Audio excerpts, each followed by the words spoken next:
word that comes to your mind when you hear the word stranger? Stranger. Evil, bad. All dark and handsome? Usually you don't associate stranger with any pleasant words. So, my purpose here is to persuade you guys not to talk to any strangers by any means necessary. If you value you and your children's lives, you will refrain from talking to strangers, teach your children not to talk to strangers, and spread the stranger danger concept. First point being, if you don't want to die, then don't talk to strangers. Strangers are potential threats. People in general are only the person that they let you meet.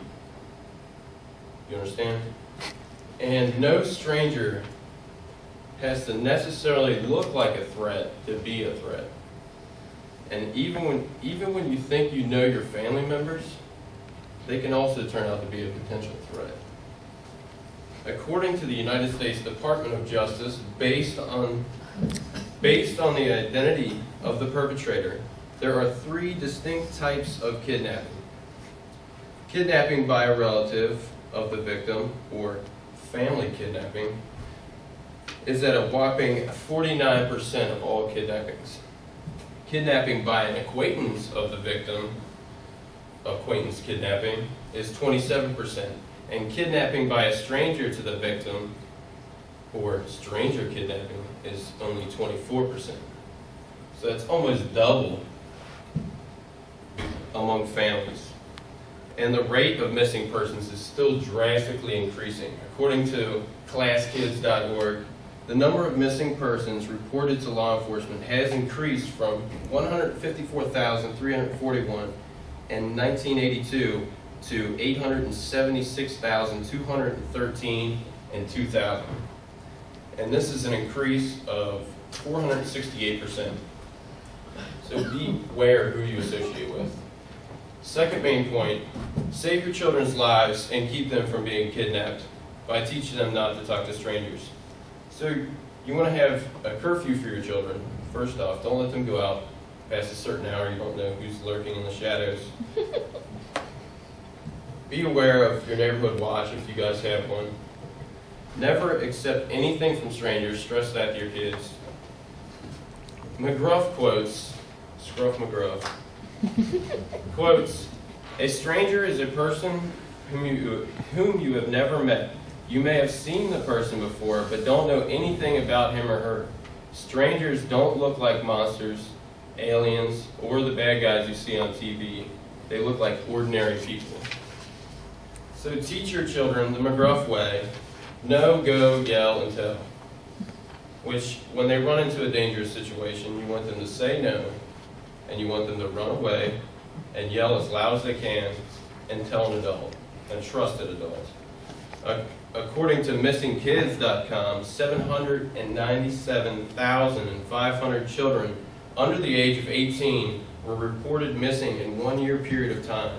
That comes out to an average of 2,185 children being reported missing each day. According to the U.S. Department of Justice, 115 children of those children were victims of stereotypical kidnapping. These crimes involve someone the child does not know or someone of slight acquaintance who holds the child overnight, transports the child 50 miles or more, kills the child, demands ransom, or intends to keep the child permanently. So stress to your children that strangers can be evil and don't fall victim to their tricks. According to CISAustin.org, most children we meet are worried about strangers running up behind them, hitting them over the head, and throwing them in a car.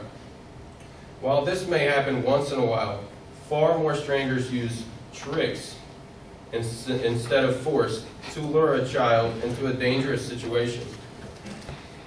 Some examples of these tricks involve if somebody offers them candy or toys or money, a story that they give to these kids that their parents sent them to come pick them up, an opportunity maybe to get their picture in the paper, or take a trip to the mall, build a sandcastle on the beach, anything.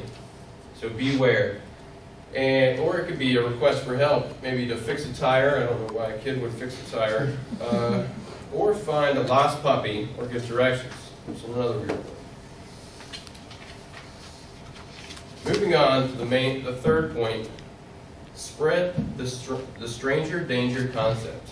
I have a short video here of things that will help you become aware of the things that lurk out there.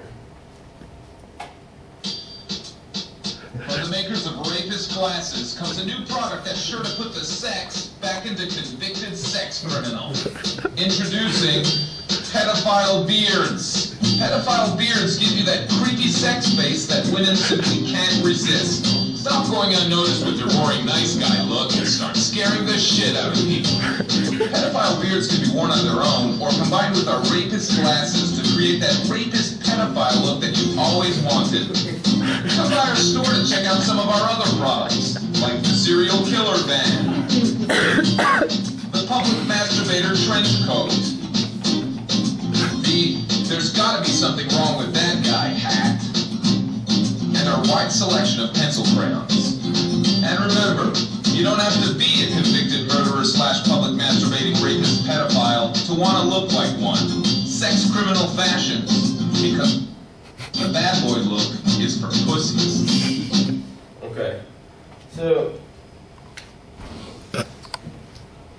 he had a few things to look out for, but I also have a list of things to avoid, things to look out for when you're in the vicinity of strangers, as well as forms to prevent any possible dangers in your area.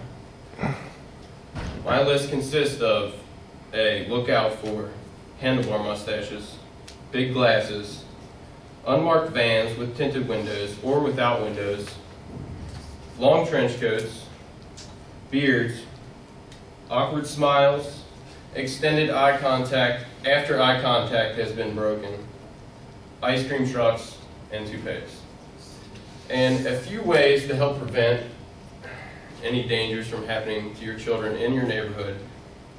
You can go to www.mcgruff.org, which supplies advice on how to stay safe in your home environment and in your community. And neighborhoodscan.com, which is somewhere where you can go and put in your zip code, and you can bring up any sex offenders that are in your area, just to beware. So, if you value the lives of you and your children and don't want them to be another Amber Alert, refrain from talking to strangers, educate your children to do the same, and spread awareness of the stranger danger concept to help others become aware of potential risks. Thank you.